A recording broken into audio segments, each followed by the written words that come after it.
Hello बच्चों, good morning. आप सभी का स्वागत है एक नए यूट्यूब चैनल, जहाँ पे आपको इस चैनल में बिहार विद्यालय परीक्षा समिति द्वारा आयोजित परीक्षाओं की तैयारी कराई जाएगी, जो हिंदी माध्यम में होगा। और ये तैयारी बिल्कुल फ्री है। आज इस लॉकडाउन की स्थिति में, जहाँ पे हम अपने सारी छात्र छात्राओं को क्लास या स्कूल के माध्यम से हम पढ़ा नहीं पा रहे हैं, ऐसे परिस्थिति में हम ऑनलाइन तैयारी की एक नया प्लेटफॉर्म तैयार कर रहे हैं, जहाँ पे हम सभी बच्चों को उनके जितने भी विषय हैं, जिनमें science, math, social science, Hindi और संस्कृत, इन सभी की तैयारी कराई जाएगी। इसलिए आप सभी से रिक्वेस्ट है कि जल्द से जल्द इस चैनल को सब्सक्राइब करें, जुड़ें और शेयर ज़रूर करें। साथ ही ये रिक्वेस्ट करता हूँ कि यदि इस चैनल से संबंधित कोई सुझाव हो तो प्लीज़ कमेंट करके बताएं, ताकि मैं उसमें सुधार कर सकूँ। तो आइए, आज हम इस चैनल की शुरुआत एक नियमित क्लास के रूप में हम कर रहे हैं, सबसे पहले विज्ञान से। और आज के इस क्लास में हम सबसे पहले शुरुआत करेंगे केमिस्ट्री की।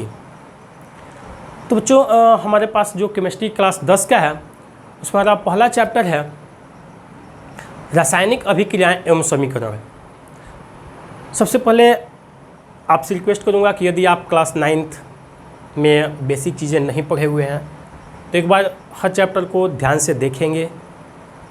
जहाँ भी डाउट्स हो, जो भी क्वेश्चन समझ में न आए, उसको एक बार दोबारा देखेंगे या फिर हमको मैसेज करेंगे, ताकि मैं उसकी बेसिक चीज़ों को जानकारी दे सकूं। इसी के साथ आते हम शुरुआत करते हैं एक नया चैप्टर क्लास 10 की।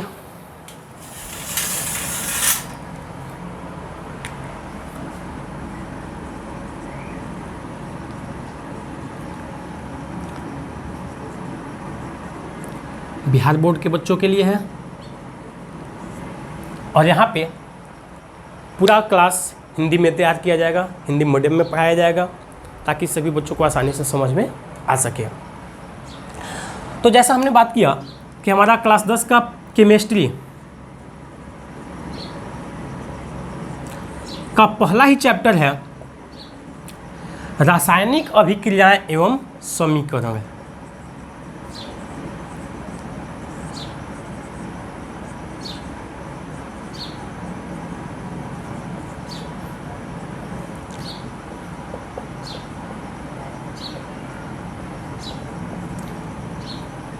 रासायनिक अभिक्रिया एवं समीकरण, इसको हम इंग्लिश में बोलते हैं केमिकल रिएक्शन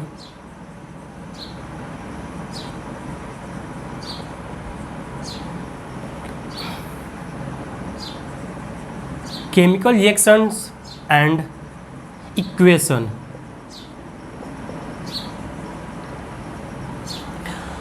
तो हम लोगों ने अब तक की क्लास में, क्लास 6, 7, 8, 9 में हम लोगों ने केमिस्ट्री के बारे में बहुत कुछ पढ़ा हुआ है। भले ही लॉकडाउन के चलते या किसी कारणों से हम उन ज्ञान को या उस जानकारी को कंटिन्यू नहीं रख पाए हैं, अपने पास सहेज नहीं पाए हैं, तो इसलिए सबसे पहले हम छोटी छोटी जानकारियाँ बात कर लेते हैं, जो छोटी छोटी जानकारियाँ हमें रिवीजन के लिए ज़रूरी है। जहाँ पे हम लोग को पढ़ाया गया था रासायनिक परिवर्तन, पदार्थ में परिवर्तन के बारे में हम लोगों ने पढ़ा हुआ है। पदार्थ हमारे आसपास की जितनी भी चीज़ें हैं, जो भी वस्तुएं हैं, वो सभी वस्तुएं जिन चीज़ से मिलकर बनी हुई है, जिस चीज़ से मिलकर बनी हुई है, उसे हम पदार्थ कहते हैं। यह स्थान घेरता है, इसमें भार होता है, मापा तोला जा सकता है, इसको हम स्पर्श कर सकते हैं, महसूस कर सकते हैं। ठीक पदार्थ की अलग अलग विशेषताएँ हम लोगों ने पढ़ा हुआ है। यह इसमें प्रत्येक पदार्थ अत्यंत छोटे छोटे कणों से मिलकर बना होता है। उन कणों के बीच आकर्षण बल होता है, जिसे अंतरांगिक का आकर्षण बल कहते हैं। उन कणों के बीच रिक्त स्थान होता है, जिसे हम अंतरांगिक स्थान कहते हैं। साथ ही हमने ये भी पढ़ा कि पदार्थ के कण गतिशील होते हैं। फिर हमने पढ़ा हुआ है कि पदार्थ में कुछ परिवर्तन होते हैं। जैसे क्लास 7 में हम लोगों ने भौतिक परिवर्तन और रासायनिक परिवर्तन के बारे में पढ़ा हुआ है। तो हम जानते हैं किसी पदार्थ में ऐसा परिवर्तन जिसमें केवल आकार एवं आकृति में परिवर्तन हो, केवल उसकी भौतिक अवस्था में परिवर्तन हो। तो हम बात करते हैं पदार्थ में परिवर्तन।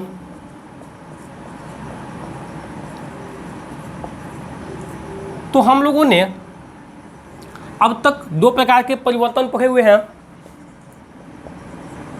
भौतिक परिवर्तन तथा रासायनिक परिवर्तन।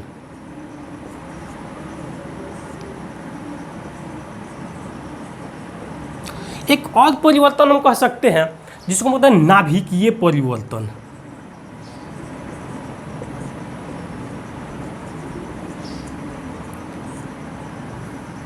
यहाँ पे इस चैप्टर की शुरुआत करने से पहले थोड़ी जानकारी देना जरूरी था, इसलिए मैं इस पर चर्चा कर रहा हूँ।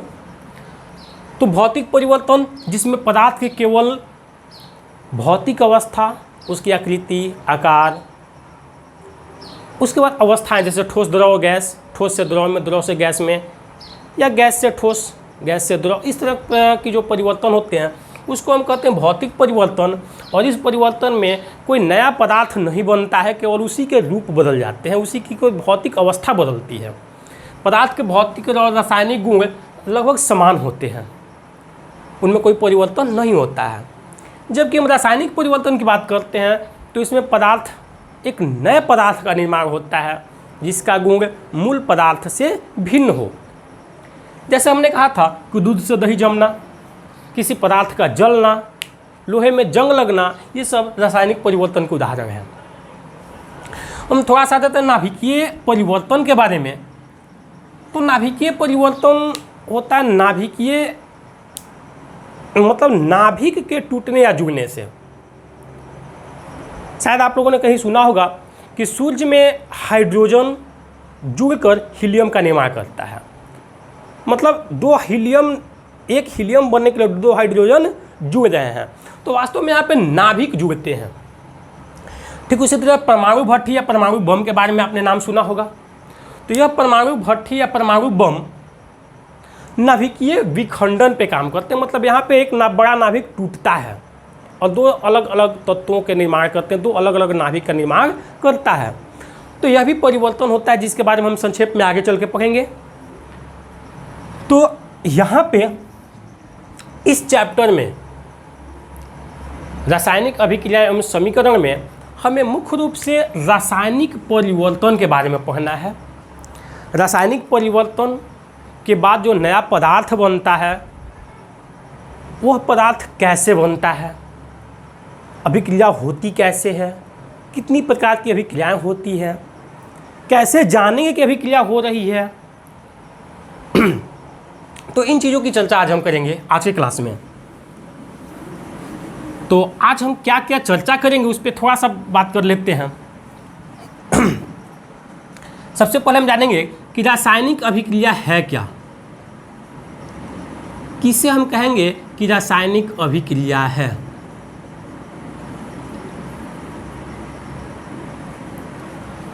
फिर रासायनिक अभिक्रिया की पहचान क्या है,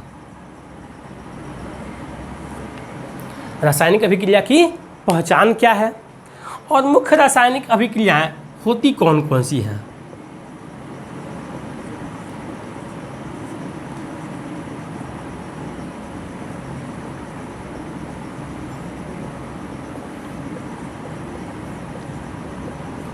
तो आज हम इन 3 बिंदुओं पर चर्चा करेंगे। पहला क्लास है हमारा।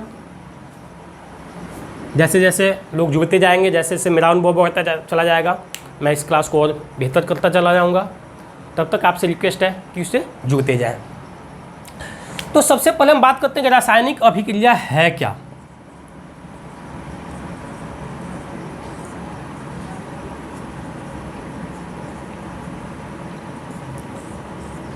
Chemical reaction.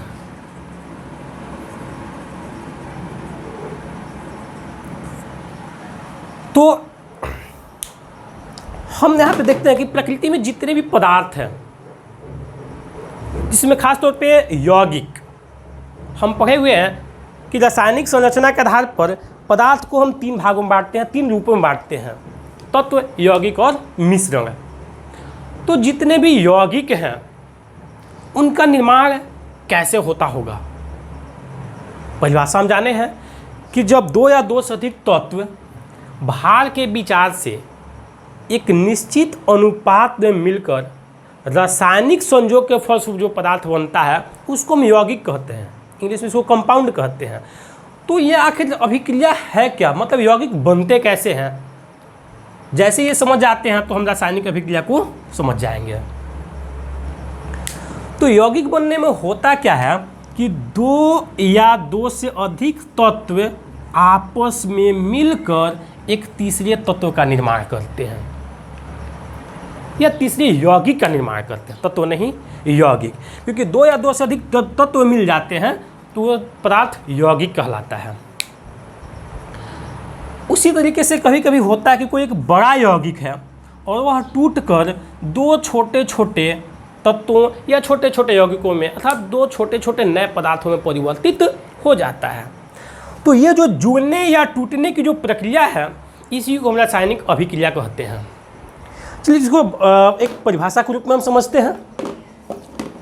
तो कहता है कि रासायनिक अभिक्रिया है क्या?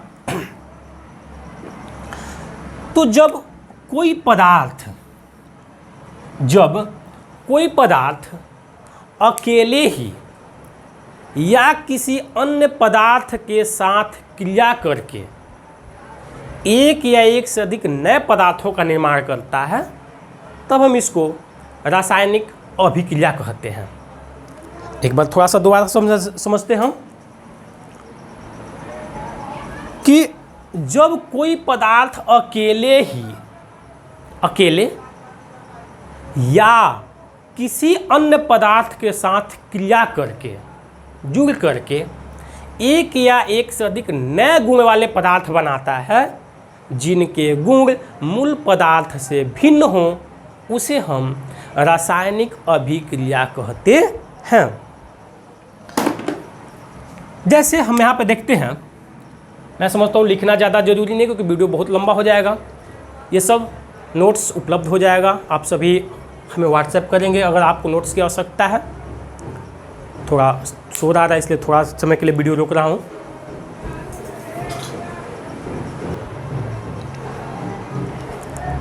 तो हम बात कर रहे थे रासायनिक अभिक्रिया।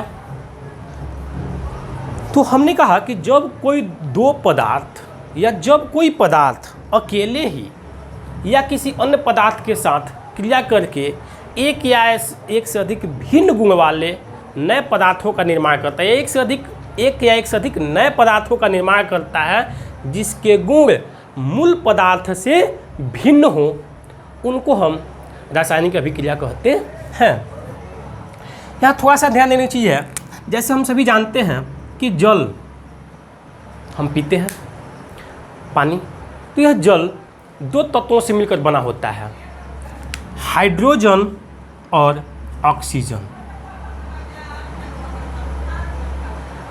तो यह हाइड्रोजन और ऑक्सीजन आपस में जुड़कर जल का निर्माण करता है। हम बात करते हैं कि H2+O ये बनाता है H2O। तो यहाँ हम बात करते हैं कि दो तत्व हैं, दो चीज़ें मिलकर एक नए पदार्थ का निर्माण करता है। और हम बात करते हैं कि हाइड्रोजन जो गैस है, ऑक्सीजन गैस है, जल एक द्रव है, ज्वलनशील पदार्थ है, हाइड्रोजन ज्वलनशील गैस है, ऑक्सीजन जलने में सहायता करता है जबकि जल इस आग को बुझाने में सहायता करता है। ठीक, इसके अलावा ये अलग तत्व है, अभिक्रियाएं होती है इनमें। फिर अब इसकी बात करते हैं तो गैस द्रव। तो ये जो नया पदार्थ बनता है इसके गुण इस पदार्थों से जो जिनसे मिलकर बना हुआ है उससे भिन्न है। तो एक प्रकार के रासायनिक परिवर्तन है और यह जो पदार्थों के जुड़ने की जो प्रक्रिया है, मिलने की जो प्रक्रिया है, इसको कहते हैं रासायनिक अभिक्रिया। ठीक उसी तरीके से हम जानते हैं कि C+O2 बनाता है CO2। जब किसी कार्बनिक पदार्थ को, कार्बन को हम ऑक्सीजन की उपस्थिति में जलाते हैं तो वहाँ पे एक अभिक्रिया होती है, उसमें कार्बन ऑक्सीजन के साथ क्रिया करके कार्बन डाइऑक्साइड बनाता है।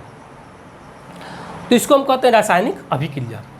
अब हम थोड़े से एक दूसरे एग्जाम्पल पे आते हैं। एक पदार्थ है जिसको हम चूना पत्थर या संगमरमर कहते हैं, जिसका नाम है CaCO3। सूत्र हम दिखाते हैं, CaCO3 कैल्शियम कार्बोनेट। यह पदार्थ जब गर्म किया जाता है तो यह दो पदार्थों में टूट जाता है, कैल्शियम ऑक्साइड CaO और कार्बन डाइऑक्साइड CO2। तो यहाँ इसका गुण अलग था, ये कार्बन डाइऑक्साइड अलग गुण हो गया, ये अलग पदार्थ हो गया। तो इस प्रकार हम देख रहे हैं क्या एक ही पदार्थ टूटकर दो नए पदार्थों का निर्माण करता है। तो हम यहाँ पे कह सकते हैं कि यह एक रासायनिक अभिक्रिया है। तो हम एक बार फिर से बात कर लेते हैं रासायनिक अभिक्रिया क्या है। तो जब कोई पदार्थ अकेले ही या किसी अन्य पदार्थ के साथ मिलकर क्रिया करके एक नए पदार्थ का निर्माण करता है या एक या एक से अधिक नए पदार्थों का निर्माण करता है जिनके गुण मूल पदार्थ से भिन्न हो, उसे हम रासायनिक अभिक्रिया कहते हैं। अब थोड़ा सा हम देख लेते हैं यहाँ पे।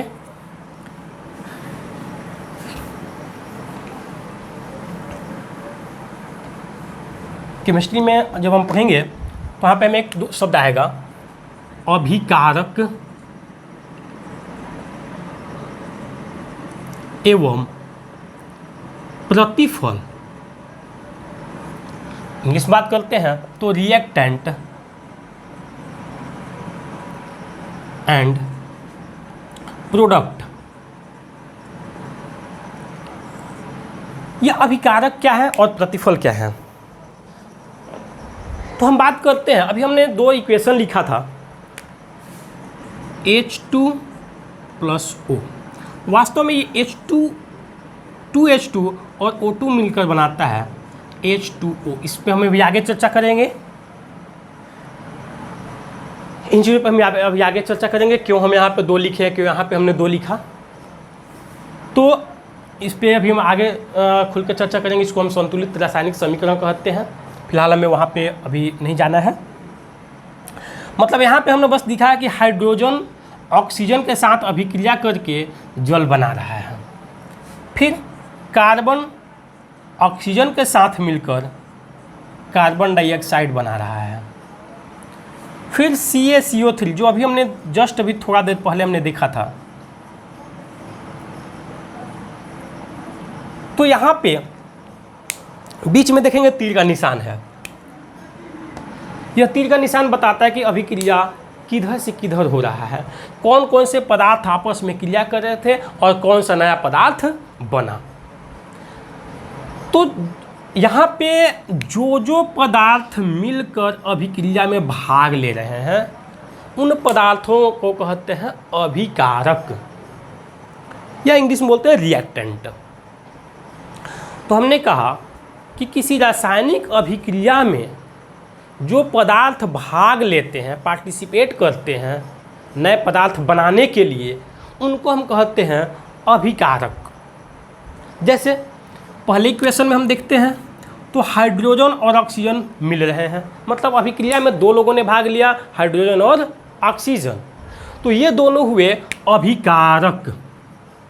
ठीक अगले इक्वेशन में, अगले समीकरण में या कहें रासायनिक अभिक्रिया में कार्बन और ऑक्सीजन मिलकर के कार्बन डाइऑक्साइड बना रहे हैं, तो कार्बन और ऑक्सीजन को हम कहेंगे अभिकारक। तीसरे में अकेला ही है CaCO3, कैल्शियम कार्बोनेट अकेला ही है और दो नए पदार्थों का निर्माण कर रहा है, लेकिन अभिक्रिया में केवल इसी ने भाग लिया, ये नया बना है, इसलिए इसको हम कहेंगे अभिकारक। तो हम कहेंगे कि वे पदार्थ जो रासायनिक अभिक्रिया में भाग लेते हैं उनको हम अभिकारक या रिएक्टेंट कहते हैं। उदाहरण के रूप में हम लिख देंगे, जैसे H2 + O में मिलकर जब जल बनाते हैं तो यहाँ पे H2 और O हाइड्रोजन और ऑक्सीजन अभिकारक हैं। क्लियर। अब आते हैं प्रतिफल। या प्रोडक्ट। तो किसी रासायनिक अभिक्रिया के फलस्वरूप जो नया पदार्थ बनता है, किसी रासायनिक अभिक्रिया के फलस्वरूप जो नया पदार्थ बनता है उसको हम प्रतिफल या प्रोडक्ट कहते हैं। जैसे हाइड्रोजन और ऑक्सीजन मिलकर जल बनाए तो जल हो गया प्रतिफल। ठीक, यहाँ पर कार्बन डाइऑक्साइड है प्रतिफल, और यहाँ पर कैल्शियम ऑक्साइड और कार्बन डाइऑक्साइड प्रतिफल है। ठीक है, तो किसी रासायनिक अभिक्रिया में अभिक्रिया के फलस्वरूप जो नए पदार्थ बनते हैं, जो नया पदार्थ निर्माण होता है, उसको हम कहते हैं प्रतिफल। एक सामान्य रासायनिक समीकरण में अगर देखें तो तीर के बाईं ओर अभिकारकों को लिखते हैं और तीर के दाईं ओर प्रतिफल को लिखा जाता है। तीर अभिक्रिया की दिशा को दर्शाता है कि अभिक्रिया किधर से किधर हो रही है। हम एक सामान्य रूप में जो सर्वमान्य है या हम इसको मानक रूप में कह सकते हैं, तो अभिकारकों को हम तीर के बाईं ओर और प्रतिफल को तीर के दाईं ओर लिखते हैं। ठीक है, आगे आते हैं।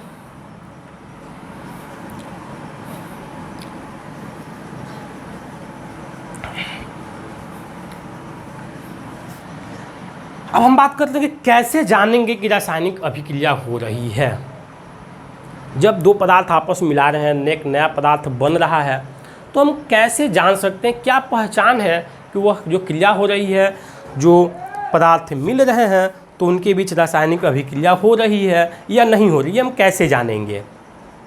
मतलब रासायनिक अभिक्रिया की पहचान क्या है। तो रासायनिक अभिक्रिया की पहचान बहुत ही इम्पोर्टेंट चीज़ है ये।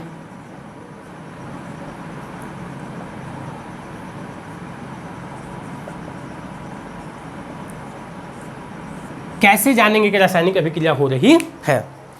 तो दोस्तों यहाँ पे रासायनिक अभिक्रिया हो रही या नहीं, इसको जानने के 5 तरीके हैं सामान्यतः, जिसमें सबसे पहला है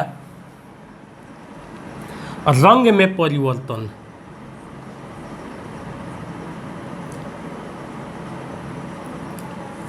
रंग में परिवर्तन।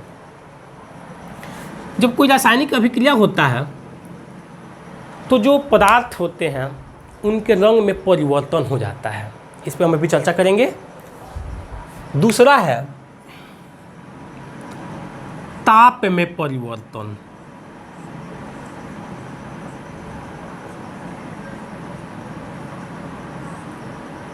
ताप में परिवर्तन कि जब कोई रासायनिक अभिक्रिया होता है तो या तो ताप घट जाता है या ताप बढ़ जाता है। तीसरा है अवस्था में परिवर्तन।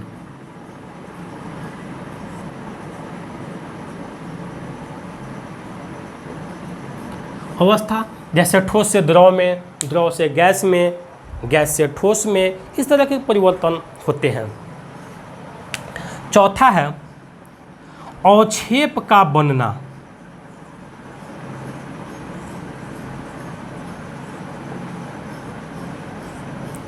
अवक्षेप का निर्माण होता है। और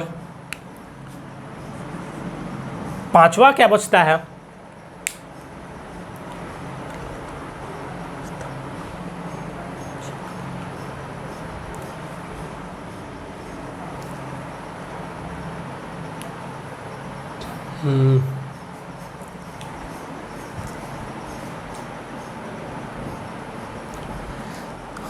आते हैं पांचवा में, तो गैस की उत्पत्ति।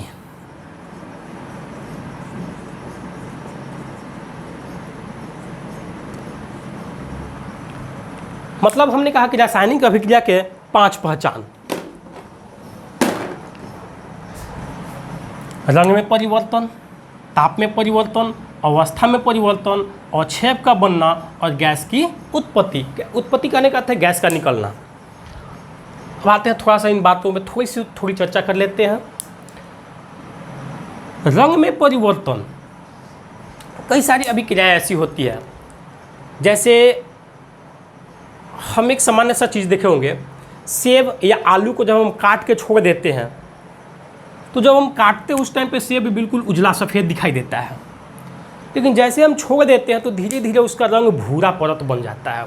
सेब का जो कटा हुआ भाग है उस पर भूरा परत जम जाता है। ठीक उसी तरह आलू को अगर हम काट के छोड़ देते हैं तो उसके ऊपर एक भूरा परत जमने लगता है। वास्तव में एक रासायनिक परिवर्तन है, रासायनिक अभिक्रिया हो रही है और उसके फलस्वरूप एक नया पदार्थ बन रहा है। इसीलिए कहा जाता है कि फलों या सब्जियों को काट कर उसे तुरंत ही बनाना चाहिए, काट कर ज़्यादा समय तक रखना नहीं चाहिए। ये सामान्य बात हुई। अगर हम विज्ञान की बात करते हैं तो क्लास 7 में हम लोगों ने रासायनिक परिवर्तन में पढ़ा था कि जब CuSO4 copper sulphate CuSO4 copper sulphate का जलीय विलयन जो कि नीले रंग का होता है, कॉपर सल्फेट जिसका जलीय विलयन नीले रंग का होता है,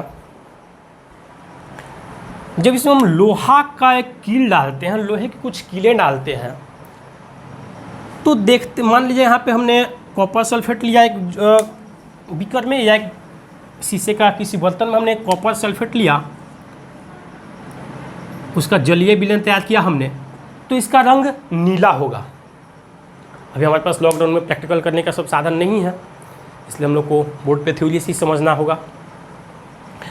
तो कॉपर सल्फेट का जलीय विलयन नीले रंग का होगा। लेकिन जैसे इसमें एक लोहे की कील डालते हैं, लोहे के कील को हमने इसमें डाल दिया, ये कील 2-3 कील हमने अंदर डाल दिया। कुछ समय बाद देखेंगे कि कॉपर सल्फेट का जो जलीय विलयन था वो नीला से बदल के हरा होने लगता है। हमने बात किया कि जब कॉपर सल्फेट CuSO4 में हम लोहे की कील डाल देते हैं तो इसका जो नीला रंग का विलयन था वह विलयन हरा हो जाता है, और जो लोहे की कील थी उस पर हल्का पीला भूरा टाइप का एक परत जम जाता है। ऐसा क्यों हो रहा है? तो हम बात करते हैं यहाँ पे कॉपर सल्फेट में जब हम लोहा डालते हैं तो इसके बीच एक अभिक्रिया होती है, और अभिक्रिया के फलस्वरूप एक नया पदार्थ बनता है जो कि फेरस सल्फेट होता है, FeSO4। पहले था CuSO4, जब लोहे से अभिक्रिया किया तो Cu अलग हो जाता है और बना देता है FeSO4। मतलब यहाँ पे नीला जलीय विलयन जो था वो हरे में परिवर्तित हो जाता है, इसका रंग में परिवर्तन हो जाता है। तो हम कहेंगे कि यह एक रासायनिक अभिक्रिया हो रही है, हम पहचान पाएंगे कि अभिक्रिया हो रही है। ये पहचान है, जरूरी नहीं कि रंग में बदल जाए तो ही अभिक्रिया हो रही है। एक रंग में परिवर्तन हो रहा है तो हो सकता है रासायनिक अभिक्रिया हो रही है। दूसरा आते हैं ताप में परिवर्तन। ताप में परिवर्तन तो ये बहुत ही सामान्य है, हम सभी आसानी से देख सकते हैं। जैसे कोई पदार्थ जलता है तो जब जलता है तो ऊष्मा उत्पन्न होती है और कोई चीज़ गर्म हो जाता है। ठीक दूसरी तरीके से कभी आप लोगों ने अगर घर को रंगने के लिए चूना का प्रयोग किया हो, तो अगर चूने को हम पानी में डालते हैं, चूना जिसको हम CaO कैल्शियम ऑक्साइड चूना होता है, काली चूना, जब इसको हम पानी में डालते हैं तो पानी उबलने लगता है, गर्म हो जाता है। ऐसा इसलिए हो रहा है क्योंकि वहाँ पे रासायनिक अभिक्रिया हो रही है और एक नया पदार्थ बन रहा है। तो पहले कैल्शियम ऑक्साइड जो चूना था वो सामान्य था, उसमें ताप नहीं था, पानी भी ठंडा था। लेकिन जैसे इसको हम पानी और चूना को, कली चूना को आपस में मिलाते हैं तो एक नया पदार्थ बनता है जिसको हम बोलते हैं CaOH का होल ट्वाइस कैल्शियम हाइड्रोक्साइड। और यह जब पदार्थ बनता है तो जब तक अभिक्रिया चलती है तब तक वो पदार्थ और गर्म होता जाता है, मिश्रण गर्म होता जाता है, मतलब ताप में परिवर्तन हो रहा है। इससे हम सामान्य से अंदाज़ा लगा लेते हैं कि रासायनिक अभिक्रिया हो रहा है। और जब पूरा कैल्शियम ऑक्साइड कैल्शियम हाइड्रोक्साइड में बदल जाता है तब ताप बढ़ना रुक जाता है। तो इसका अर्थ है कि जब रासायनिक अभिक्रिया हो रही है तो ताप में परिवर्तन हो रहा है। कुछ ऐसी अभिक्रियाएं होती हैं जिसमें ताप कम भी होता है, इस पर हम आगे चर्चा करेंगे अगले क्लास में, क्योंकि ये वीडियो काफ़ी लंबा हो जाएगा। आगे आते हैं अवस्था में परिवर्तन। अवस्था में परिवर्तन कहने का अर्थ है कि गैस से द्रव में या गैस से ठोस में, ठोस से गैस में, ठोस से द्रव में, मतलब एक अवस्था से दूसरी अवस्था में बदल जाना। एक बहुत ही सरल सा उदाहरण है। हमने कहा कि H2 और प्लस O, H2O2 कहें। अगर 9th क्लास में आप पढ़े होंगे परमाणु और अणु के बारे में, तो यहाँ पे अणु के रूप में होता है और यहाँ पे ऑक्सीजन H2 और ऑक्सीजन O2 और हाइड्रोजन H2 के रूप में लिखा जाता है। अणु है ये। तो हाइड्रोजन और ऑक्सीजन दोनों ही गैस हैं, दोनों की अवस्था गैसीय अवस्था है। और जब इनके बीच अभिक्रिया होती है तो ये अभिक्रिया के फलस्वरूप जल का निर्माण करते हैं, जो कि H2O होता है, और यह H2O द्रव होता है। कहने का अर्थ है कि यहाँ पर गैस यह भी है, यह भी एक गैस है, और यहाँ पर द्रव बन गया, मतलब अवस्था में परिवर्तन हुआ। एक नया पदार्थ जो बना उसकी अवस्था, जो अभिकारक थे उसके अवस्था से भिन्न था। अभी हम बात किए कि ये अभिकारक और ये प्रतिफल। तो अभिकारकों की अवस्था गैस थी जबकि प्रतिफल का अवस्था द्रव हुआ। इसका अर्थ है कि रासायनिक अभिक्रिया हो रहा है। ठीक दूसरी तरीके से दूसरी तरफ हम देखते हैं, कोयला को जलाते हैं हम। जब कोयला में कार्बन होता है और कोयला पहले ठोस अवस्था में है, जब हम इस कोयला को जलाते हैं, ऑक्सीजन के साथ अभिक्रिया करते हैं, तो इसमें अधिकांश भाग ऊष्मा में परिवर्तित हो जाता है और कुछ भाग गैसीय अवस्था में CO2 बनकर बाहर निकल जाता है। यहाँ पे कोयला बहुत ही कम बच जाता है, उसका जो राख है बहुत ही कम मात्रा में बचता है। बाकी कोयला कहाँ गया? तो वह कोयला गैसीय अवस्था में परिवर्तित होकर उड़ गया। तो यह जो ठोस अवस्था था वो अभिक्रिया के बाद गैस में परिवर्तित हो गया। तो इससे हम कह सकते हैं कि अवस्था में परिवर्तन हो रहा है।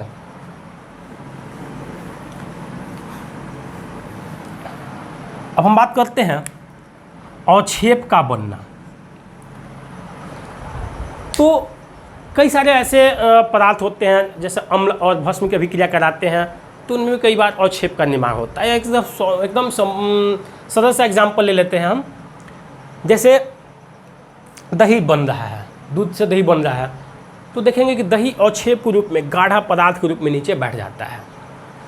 तो जब किन अभिक्रियाओं के बीच, किन्हीं दो पदार्थों के बीच अभिक्रिया होती है, जैसे दो पदार्थ द्रव हैं और उन दोनों के बीच अभिक्रिया हो और उस अभिक्रिया के फलस्वरूप कोई गाढ़ा पदार्थ बनता है जो पेंदी में बैठ जाता है, उसको हम कहते हैं अवक्षेप। जैसे हमने कहा पूरा दो पदार्थ हैं और दोनों पदार्थों के बीच अभिक्रिया हो रहा है, तो अभिक्रिया के फलस्वरूप कुछ एक गाढ़े रंग का पदार्थ बनता है जो कि पेंदी में बैठ जाता है, जिसको हम कहते हैं अवक्षेप।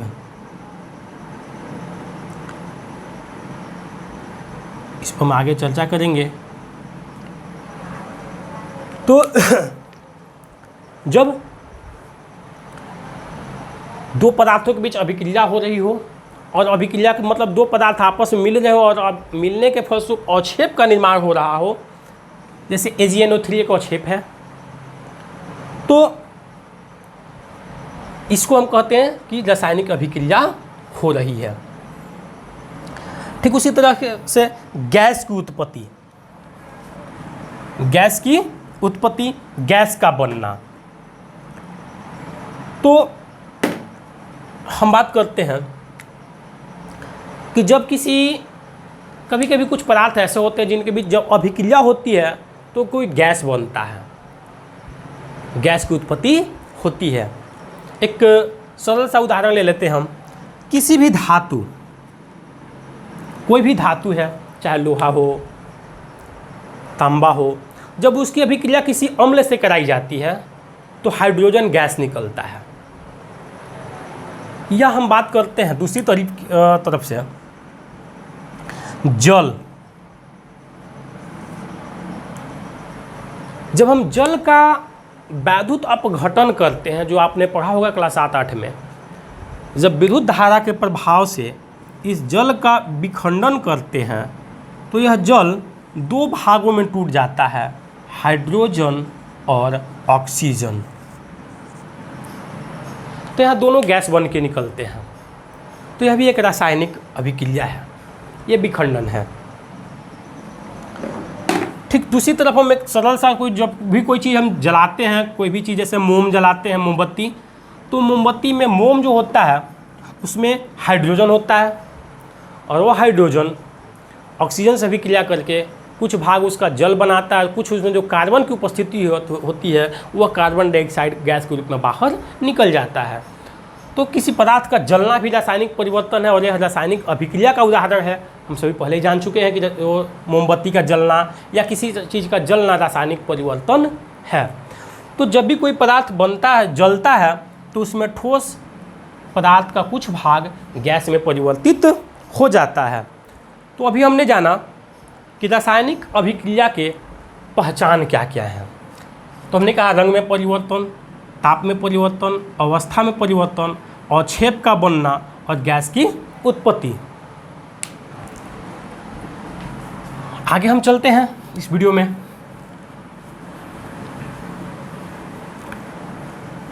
रासायनिक अभिक्रियाओं के प्रकार। रासायनिक अभिक्रियाएं कितने प्रकार की होती हैं? तो सामान्य रूप में हम अगर देखेंगे तो सबसे पहले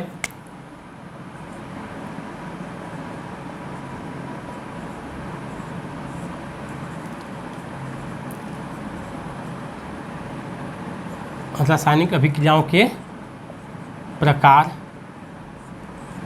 टाइप्स ऑफ केमिकल रिएक्शन। तो हम बात करते हैं सबसे पहले संश्लेषण अभिक्रिया। संश्लेषण या इसको संयोजन अभिक्रिया कहते हैं। संयोजन अभिक्रिया। दूसरा है अपघटन या वियोजन अभिक्रिया। अपघटन या वियोजन अभिक्रिया। तीसरा है विस्थापन अभिक्रिया।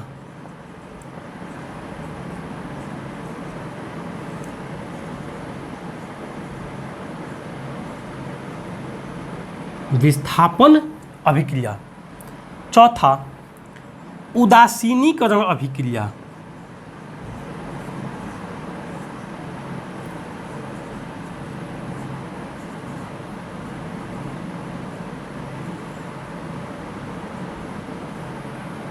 पांचवा बात करते हैं तो उपचयन अपचयन अभिक्रिया।